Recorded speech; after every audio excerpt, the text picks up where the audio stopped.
Let me touch, just want to, and what Senator Perdue is saying is absolutely correct. You know, we've had the opportunity to get back home on a regular basis over the summertime. We've been to coffees, as we call them in South Dakota. Some people call them town halls.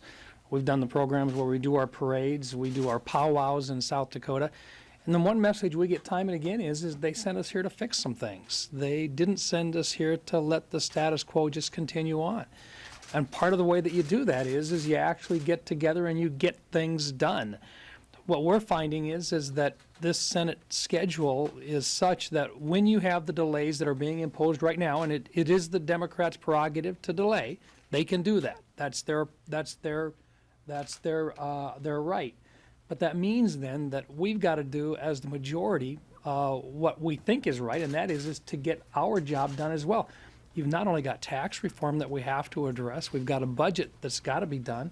I mean, none of this stuff is new to any of you. You've been covering all this.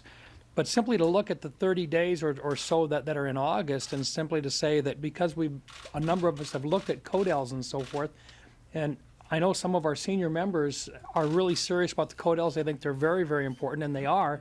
It's one way to learn about a lot of different issues, and we're not going to discount their importance.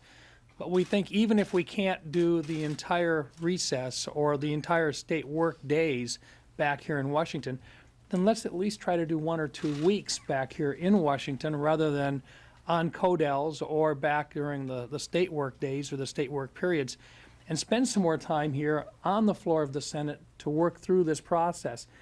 I mean, wouldn't it be a refreshing thing if the American people could actually see a seriousness about doing things on time for a change, even if it meant disrupting a planned schedule for the United States Senate? And I think that's our message and I think leadership is looking for that kind of a message coming from the members. I know you said, Senators, I know you said. I'm sorry. We're doing both of these, I'm sorry. Go ahead.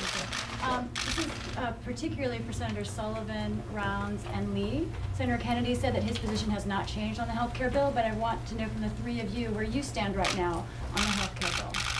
My position right now is still that this is better than what we have, and that our biggest challenge here is trying to get over an Obamacare hangover. We have to move back into a competitive market position again. But right now what's happened is the cost of health care has gone up so dramatically since Obamacare was installed in the country.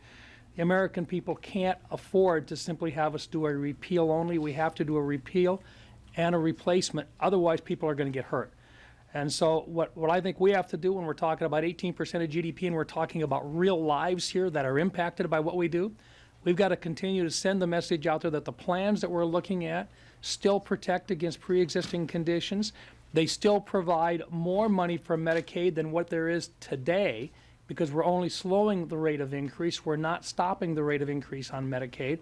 And what we're really trying to do is to get this into a sustainable fashion for the next generation.